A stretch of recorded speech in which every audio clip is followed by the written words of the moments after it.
Welcome to Prerona TV Canada on behalf of Global Academy of Holistic Leadership and Coaching. We are very delighted to have our leadership speaker series, and today is our episode 54. And today's our topic is leadership and organic growth. And as usual, our regular trainer and speaker, Advocate Jiaur Rahman, is with us, and he is CEO of IITM and adjunct faculty of Independent University. With no further delay, I would like to invite Advocate Jiaur Rahman to continue his presentation. Thank you very much.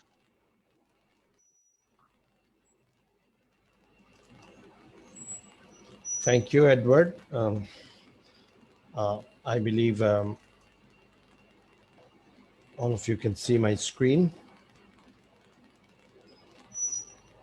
Today's topic is on leadership and organic growth.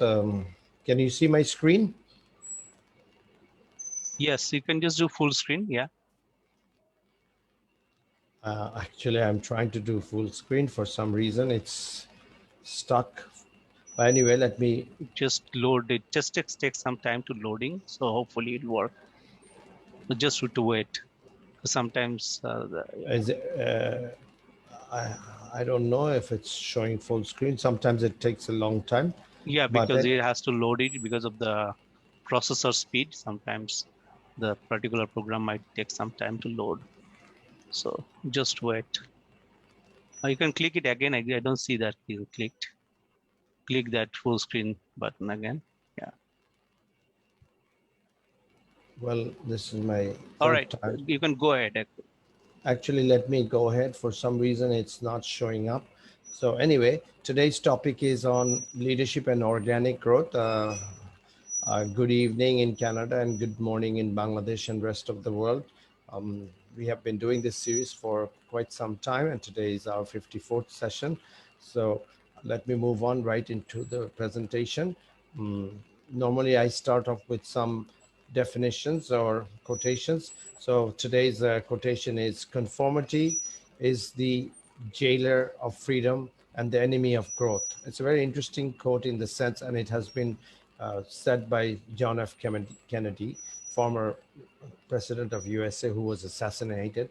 So what he's suggesting is that if you turn yourself into someone who is a conformist, that means you just follow a certain structure that tells you that you are not moving forward with new issues, new ideas. So you're confining your conformity into, you're confining your freedom because you are conforming and you don't want to move forward. So, and that is the enemy of growth.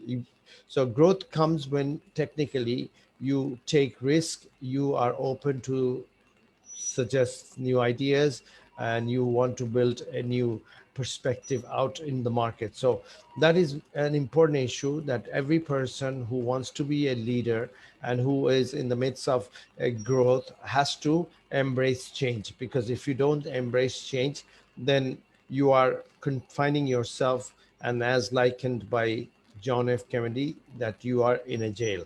So if you are not changing your perspective, if you're not adding new dimensions to your life, to your business practice, your ways of running forward, you are actually hurting your organizational possibilities and growth.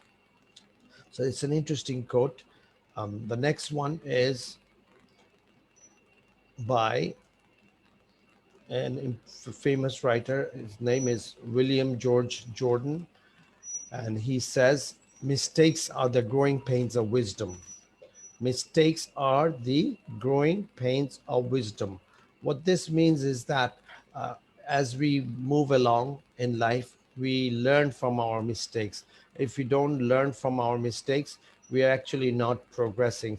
That, in other words, there will be a set of mistakes that we actually go through in our lives, and based on these set of mistakes that we actually learn to take different twists and turns in our decisions, in our organic growth, in the way we run our operation, in the way we run our decision-making process. So every time we try to build a new organization or something new, there will be a lot of mistakes in the course, in the path. So our job as responsible citizens is not to be phased out by encountering these mistakes. We have to be learning from these mistakes and move ahead with positive mindset that this is one way that we have learned not to proceed, because mistakes are actually allowing us to know that if you approach a particular direction, you will get into some kind of obstacle. So if I were to do some certain changes within the organization, or if I were to introduce certain new ideas or products or services in my organization, this is not the right path. We need to move around and do this decision making, or do these things in a different way. So re- mistakes actually enhances our wisdom. So as a professional, when you are in the midst of organization, a lot of changes are taking place, you have to be in a position to responsibility take the responsibility of actually having mistakes, and based on the mistakes you learn quickly and you move ahead.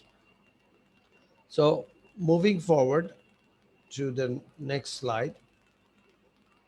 For some reason again, the greatest things in this world is not so much where we stand as in what direction we are moving. This is by Johann Wolfgang von Goethe. He was a music composer, a very famous person of global standing. So, anyway, moving forward, the idea is that um, where we stand is okay. We need to know, we have to take a stock of where we stand. However, the greatest benefit that we have is to ensure that we are moving forward. If you are not moving forward as a professional, then actually you are being static. Your progress is not registering. So the world is moving forward. So if you are not moving forward, then the whole idea of let me just go back to this. So now the screen is now on full screen. For some reason, it didn't work initially. For some reason. So anyway, moving back to my presentation, the greatest things in this world is not so much where we stand as in what direction we are moving, by Wolfgang von Goethe. So we have to be focused on the idea that every organization, every human being, every ecosystem, business ecosystem is moving forward. So if you are in that ecosystem and if you are stuck with a status quo of thinking to your mind that we have achieved certain amount of progress and this is where we are going to uh, settle. We're not going to move ahead further. We are going to be accepting what we have now and take all the benefit out of this product or services as is. This would be a fatal decision because the markets are moving, people's perceptions are moving, ideas are moving, your competition, your people who are competing in the same space, they're coming up with new perspective, etc. So if you're standing alone in your old position and the entire market has moved forward into the future, then you will be out in the cold. So moving forward is the only change or any possibility for success. And if you are standing where you are, then you really don't have success uh, on which you can boast about. So the greatest strategy of this world is to be constantly progressing as a human being and accepting change, and this change will drive your organization forward. So moving to the next slide. This is another by T.S. Eliot, a very famous author. So he says, only those who will risk going too far can possibly find out how far one can go. This is interesting in the sense that Unless you push yourself to the limit, you will really not know where the limit lies. So if you are working hard with new ideas or a new perspective, you should really take your energy and push yourself to the hilt. Why? That's how you're going to see the possibilities that are out in front of you. If you are not pushing yourself to the limit, you will have many doors closed. You will really not know many ways of doing things. And therefore, if you don't know many ways of doing things, you will not learn. So the wisdom of the enterprise will not come onto you.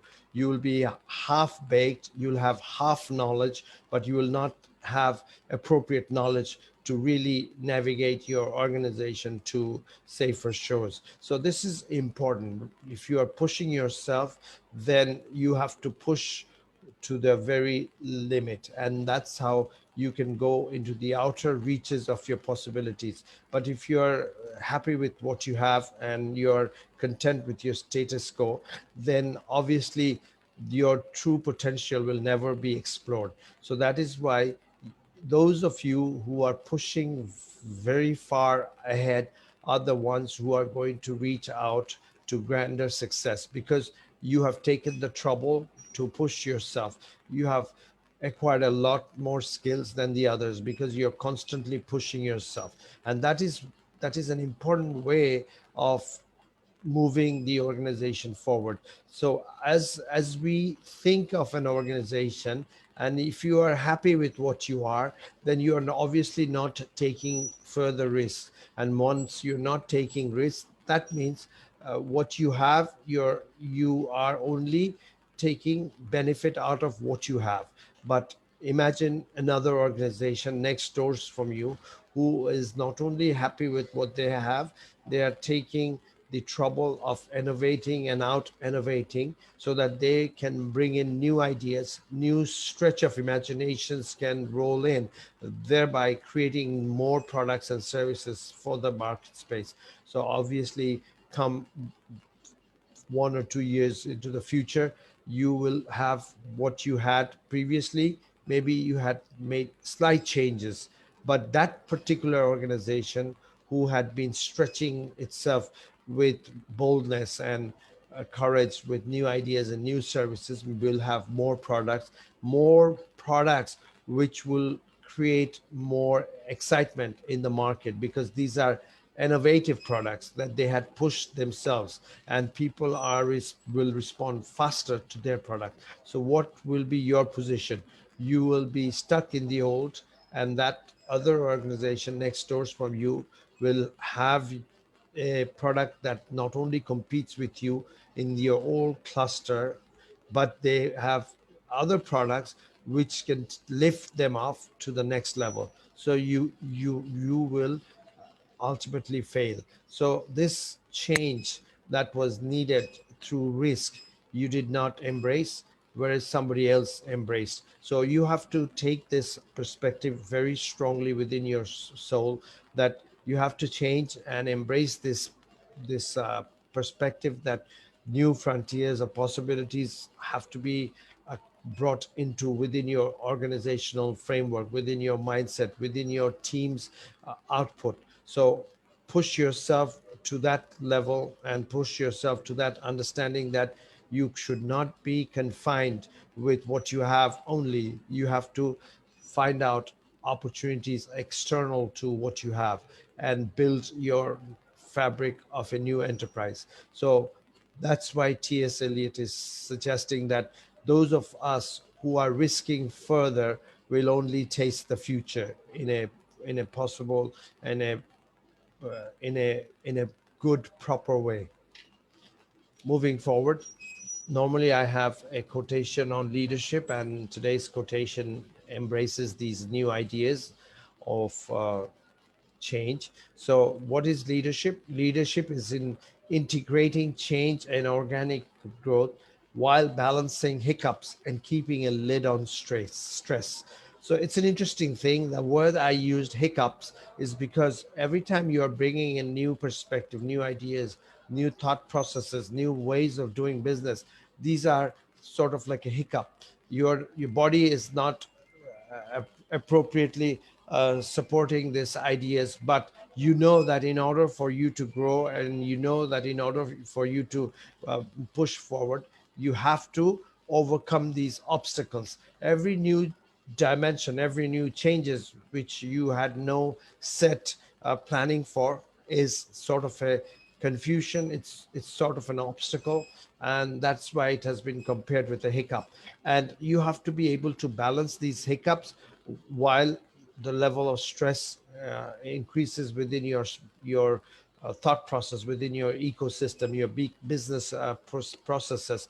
uh, Whenever something that is not working is experienced by you and your team, obviously you have to mold your strategy, you have to alter your strategy, so that you either overcome these obstacles or you subdue the obstacle. So you have to come up with new ideas and new perspectives on a regular basis if you are dealing with leadership in that type of framework where change is a constant. So when we talk about this organic growth, it's the idea of something changing where you have no particular plan. Things have gone outside your capacity, and you're moving in a uncharted territory, where with your new products, with your new service, with your new communication. So you have to mold your conversations, you have to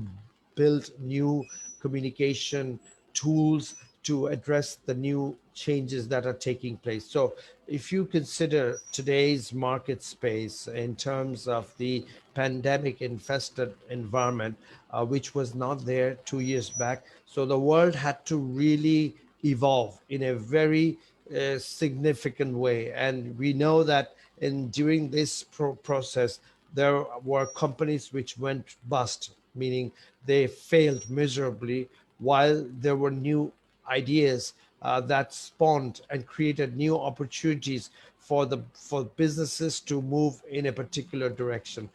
So it is such a chaotic environment through which the businesses are moving forward.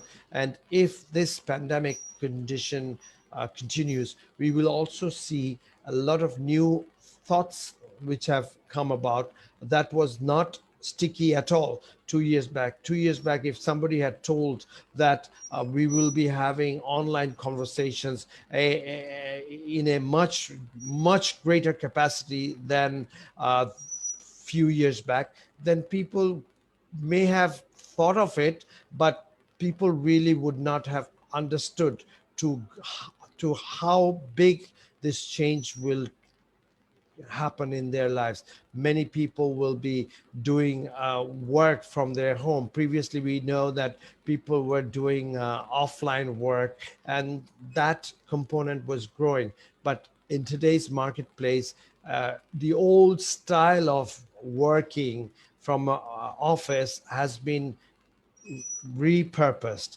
because of the pandemic conditions. So we now live in a world where maybe in the future 30-40% of the people will be doing a work from home. So telecommuting would be a very important part of any product or service design. So you will see in the future there will be people coming together from different parts of the world working in one product. So employment will also be opened in a different way. People will be looking for resources, and whoever has those resources will have the marketable product, will have the marketable talent. So it will not be important at a given point in life in the future whether you are positioned in Dhaka or in Toronto or in Australia or in Africa or Kenya. It will be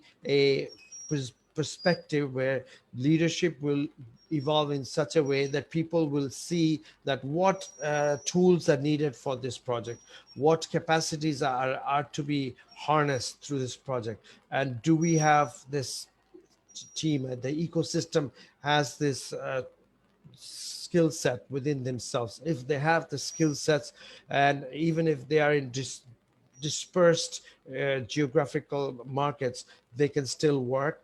And if that is the possibility, then you will see more teams popping up in these types of lines. So the entire leadership domain that we are seeing in the current market space and the way the world is moving will be significantly altered, and we will be working from multiple domains with multiple type of people using multiple platforms. Also, technology platforms would be driven by multiple products and multiple services. For example, right now we are using Zoom, and it is a three-dimensional tool, but it is not capturing the cameras and not capturing my environment. So in future, I will be sitting in front of you, or any speaker will be sitting in front of you, where the environment will also be captured. So making it as real as possible. So that way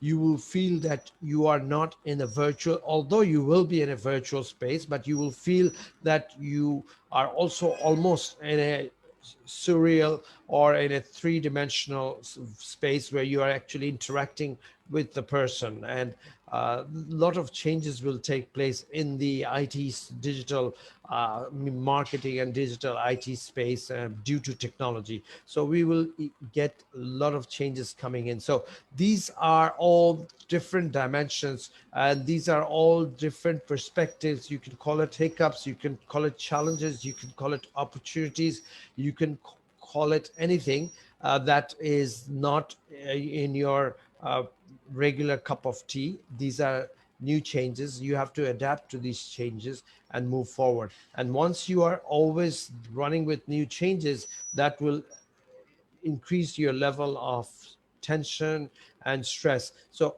as a good leader, you have to be focused on how to manage these diverse new components, diverse new engagement dynamics and tools and perspectives and behaviors. So these are attitudinal changes, these are technology changes that as a leader you have to embrace for successful uh, operations and successful management of your team. So I would say a huge level of commitment would be needed for leaders to actually understand and visualize these changes and build your new fabric of your organization and your business ecosystem. So very essential that as a leader we we get these perspectives in our head, and we are absorb the mindset that we are in the midst of total change, and we have to adapt and navigate our lives in this changed environment.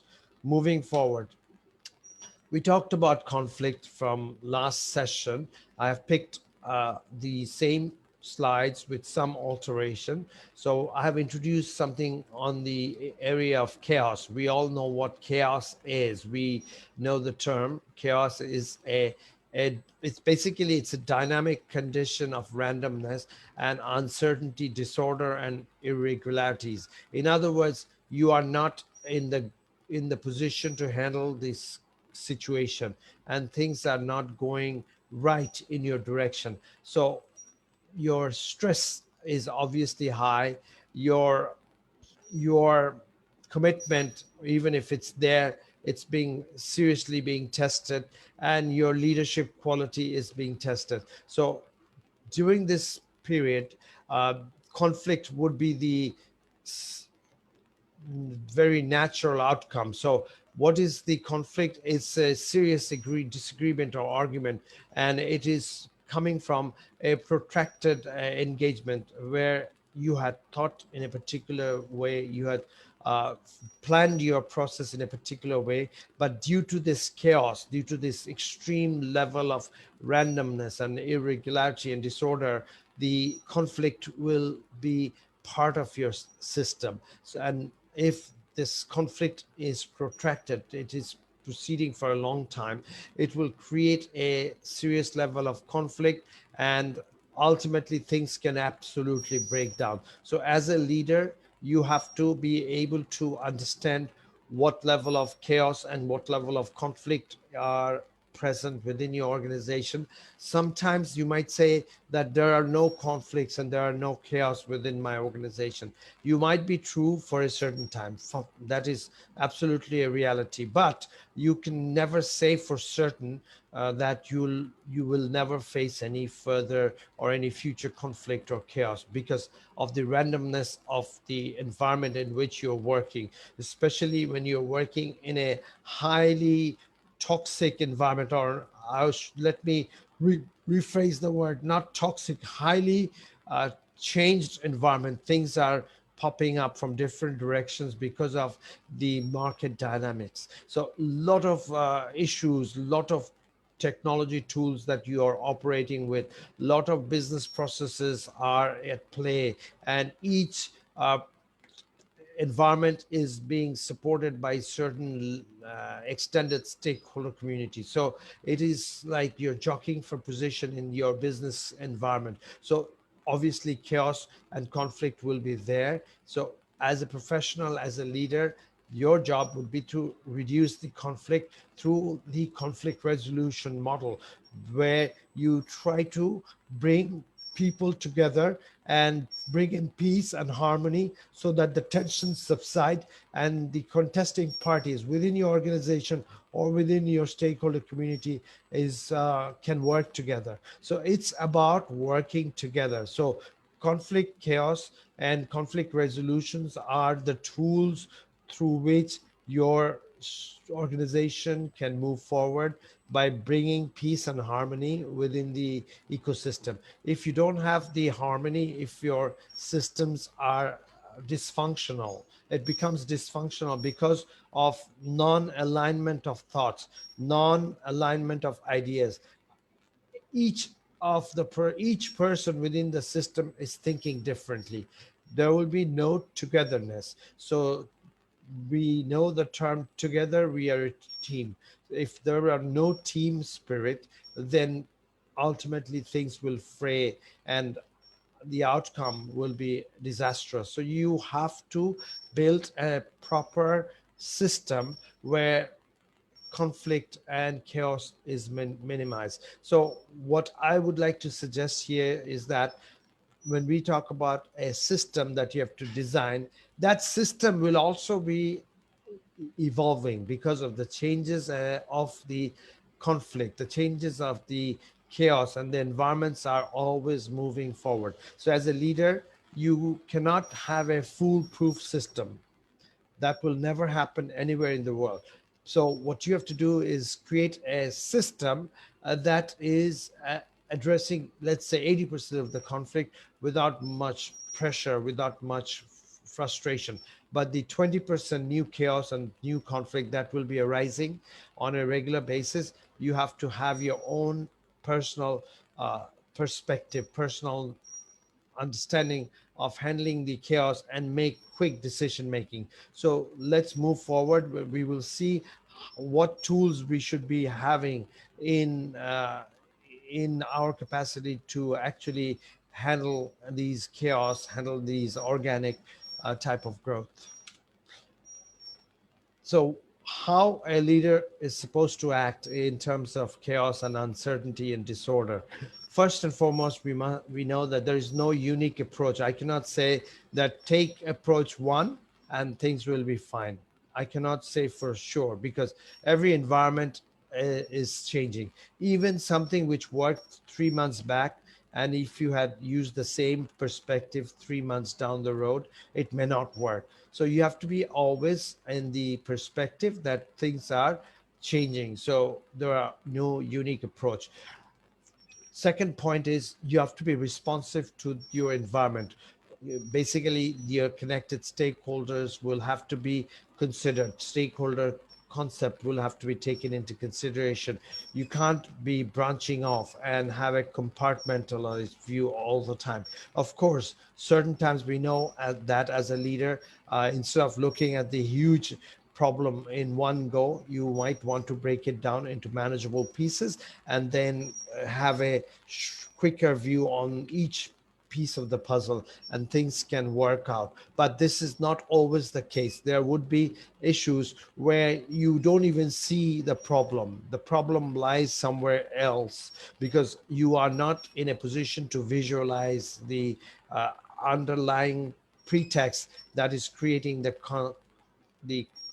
complex problem. So you have to understand that this responsiveness of knowing where the conflict is happening, you have to dig down and dig deep to sort of find out where the real issues of conflict is coming from. So being responsive is very important. So looking at things as is will not be the ultimate objective of a good true leader. You have to look at things as well as you have to look at all the intricate issues which are connected to the problem at hand.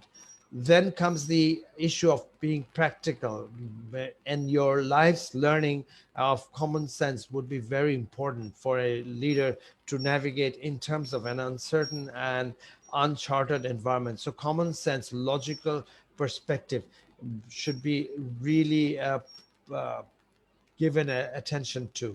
Then comes the idea of having brainstorming sessions, because we say that it's sometimes better to have two minds than one mind. Sometimes one mind takes grand decisions and proper decisions. We know that a leader at times have to take singular decision and rise above rest of the people. We know all of that. But at the same time, if you are having a session with your people and try to sort things out within your environment, and you try to understand the game within the game, then you might have to deal with others' perspectives and mindsets. And how best to do it is by having brainstorming sessions to identify issues and opportunities and take the next corrective measures. So brainstorming would be another way of dealing with uncertainty. The next one is thinking outside the box. This goes without saying. If you're always trying to attack your situation with your old knowledge, then it may not be the right outcome. It may not register the right outcome. So you have to also sometimes take yourself from your old self. It's very hard, but repurpose the position, reposition your thoughts, and try to look at it from different angle. So that's how you might come up with a different way of looking at things. For example, there is an English saying that when a butterfly flaps its wings, a problem may be coming from a different distance zone, but the butterfly, through its particular signaling, its inborn inbuilt signaling system, it understands. But we human beings may not understand because we are just confined to our environment just around us. We have a lot of knowledge, but we are confined within what's out there in our in capacity around our environment, within our close proximity. We can only understand that, of course, through navigation and satellite channels and everything. We these days know what's going on outside our environment.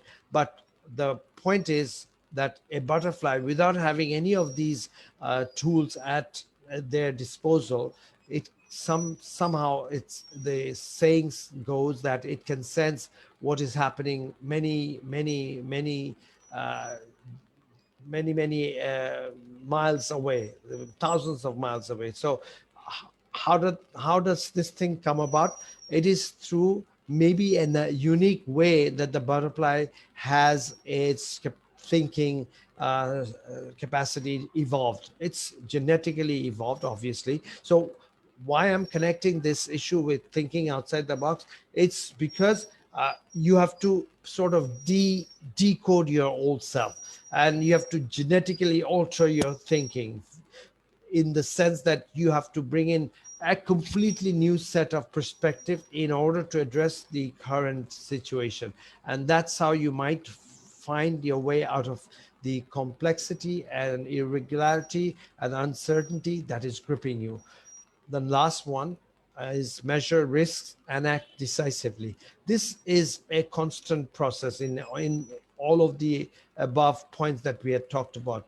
Risks would be a constant, and you have to make a decision based on the risk. If you are only analyzing your risks but you don't take any significant decision, then the the the problem that will come about from the risk will ultimately eat you alive, ultimately uh, destroy your potential as an organization or as your new service that you are planning to roll out.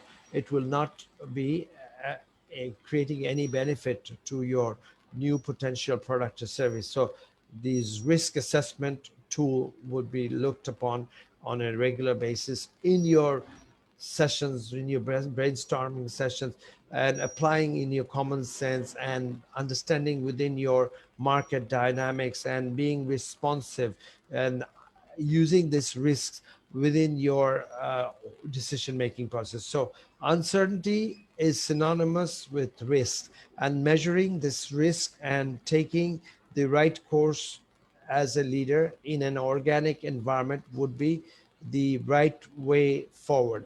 Otherwise, you will swim and you will drown. Moving forward, managing the growth, organic growth, you have to be constantly assessing the business logic. You cannot say that this is what we have, take it or leave it. Constantly evolve your business process, constantly evolve how you plan your supply chain, how you purchase your raw materials, what type of raw materials you purchase. Are you in the right business, or would you like to move into a different set of business? Do you have the internal people, etc.? So constant assessing the business logic would be a absolute vital perspective for succeeding in an organic environment. Organic in the sense it's constantly in a flux. So building talent around growth frontiers, again, the areas where the opportunities are coming for your organization or any organization for that matter in your market space, are you preparing your talent in that particular domain? Are they being readied for that particular skills and knowledge? If not, immediately jump in and prepare them for those new growth engagements and growth perspectives.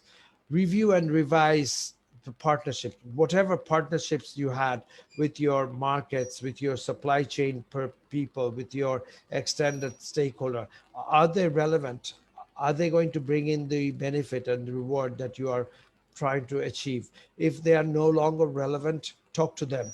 Ask them to revise their offer. Ask them to repurpose their own business perspective so that they become more creative to the market, more innovative into the market, and then they will continue to be taking your service, your products and services into their products and services. So if they are not being innovating and championing new ideas, you are actually in a position to close down your business partnership with that company, because that company will be falling, and your avenue of potential selling of your product and service will come to an end. So you don't want to be in those type of situations. So you have to reposition your partnership. You have to understand and review your partnerships and have dialogue and stakeholder discussion with your partners so that they are also relevant. And if you have knowledge of what might the future hold, share with them so they can alter their products and services so that they could keep continuing on with their evolution of growth. And that's how they remain relevant in the market, and that's how they continue your partnership with you. The next one is innovation. We just talked about in partnership. If you are innovating with a culture within your organization and you push this organizational learning culture within your organization, that innovation is our middle name, and we have to proceed with innovative mindset and innovative products and service design, then ultimately the growth will be coming forth within your enterprise. Last but not the least, chart growth outcomes. You have to constantly chart your areas of potential growth and compare it with the market. If you're growing at an accelerated pace, then you are doing something which is fine. But if you're growing but market and your competition is growing faster, then you have a problem as a leader. So you're not properly managing your organic growth. It is softer than what it should be. So you as a leader, you have to always play these perspectives and have these thoughts play out within your mindset, within your discussions, within your teams, so that you are dealing with the proper business logic to move forward, so that you can address these growth frontiers quicker, and you create these partnership forward through in your innovation culture, and then always analyzing through the growth outcomes where you are. Are you proceeding in the right direction, whether you are moving with the right energy, right resources, etc. Those will automatically come in. So moving forward, I am at the end of my session. I normally have a $1 million question. So today's question is there a specific methodology to channel organic growth for leadership effectiveness? I had already answered it in my presentation, where I said that there are no unique structure in addressing the organic growth issues. Every organization is unique. Every environment will have a different ecosystem to review. It will have different footprints. It will have this different business logic. It will have different people. It will have different people with different mindset coming from different cultures, different ethnicities, different religious background. So it will be a complex environment, from company to company, environment to environment, and each country will have a different market dynamics structured differently. So what is happening in the markets and market and review in Canada, let's say in Edmonton, for a grocery store, will not be the same of what is happening in, let's say, in a grocery store environment in Dhanmandi in Dhaka. They would have similarities, but at the same time they would be different. Why?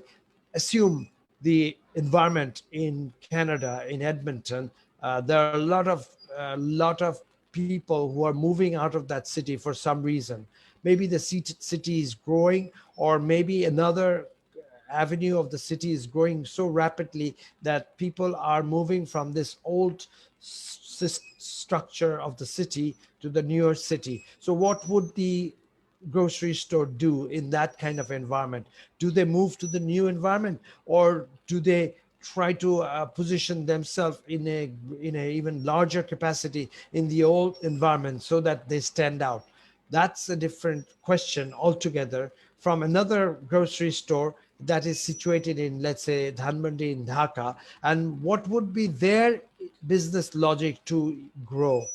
It might be a completely different set of perspective. It might be, maybe there are a lot of roadside construction that is taking place, and due to that roadside construction, traffic is not being able to come to that store, and therefore they have to have a different thinking of whether what should they do with this store, because the road traffic is coming, falling, and it is falling on a regular capacity way, in a regular timeline. What do they do? So this logic of organic change that is taking place for this grocery store will definitely be different from the organic change and organic decision making of that grocery store in Edmonton, Canada. These are two complex ecosystem driven by two complex and two different set of market dynamics. So you cannot have the same policy run its course in both the situation. So if a leader does not understand that these are two unique set of issues and they have to be addressed in a different mindset and a different set of thought process, then that leader will not be a successful leader. So with this example, we know that in our lives we always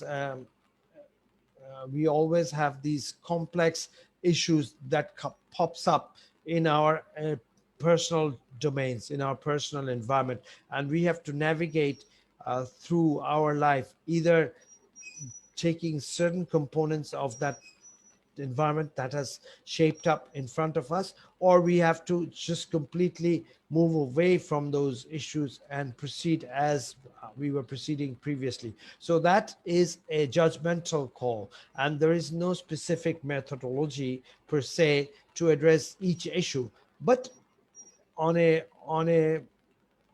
grander perspective, certain issues, for example, business logic of am I in the right product line, business logic of am I making financial progress, business logic of is the market responding to this product or services in the right earnest as it used to be. These logics, if they are okay, if they seem to signal a positive outcome, then you can use those logics, but each logic will have its uniqueness and customization compared to a different environment. So, as a professional, as a leader, as an entrepreneur, as a political person, no matter, things will be in a flux around you. You cannot expect things to be operational as you plan.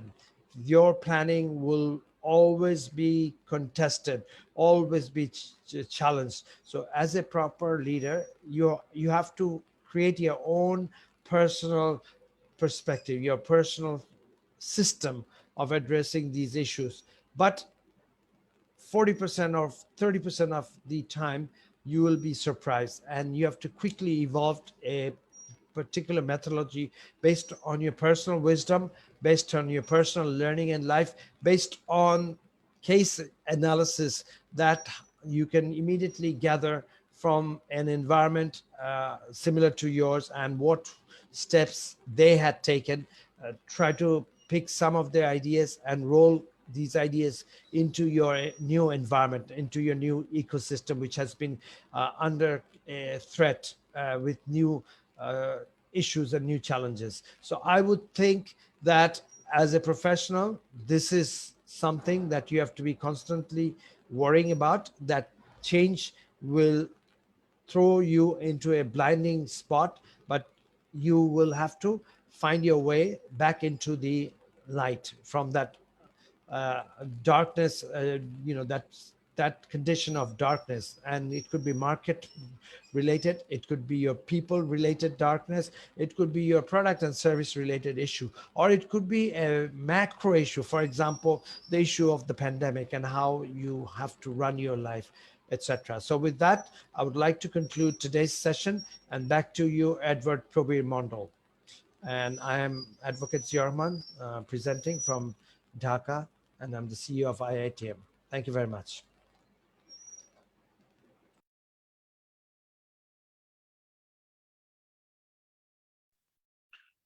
Right. Thank you very much, Advocate Gio Rahman, for your presentation, Leadership and Organic Growth. Um, with that, we conclude our episode 54, and we're happy that we have successfully completed these sessions. And thank you again, Advocate Gio Rahman. We are welcoming you to attend our session next week, which will be held the same time at Eastern Standard Time at 9 p.m. and Eastern Standard Time at 11 p.m., Mountain Standard Time at 9 p.m. And in Bangladesh Standard Time, it's 9 a.m. on Thursday morning. And on Indian Standard Time, Thursday at 8:30 in the morning. With that, stay safe and stay blessed. Thank you.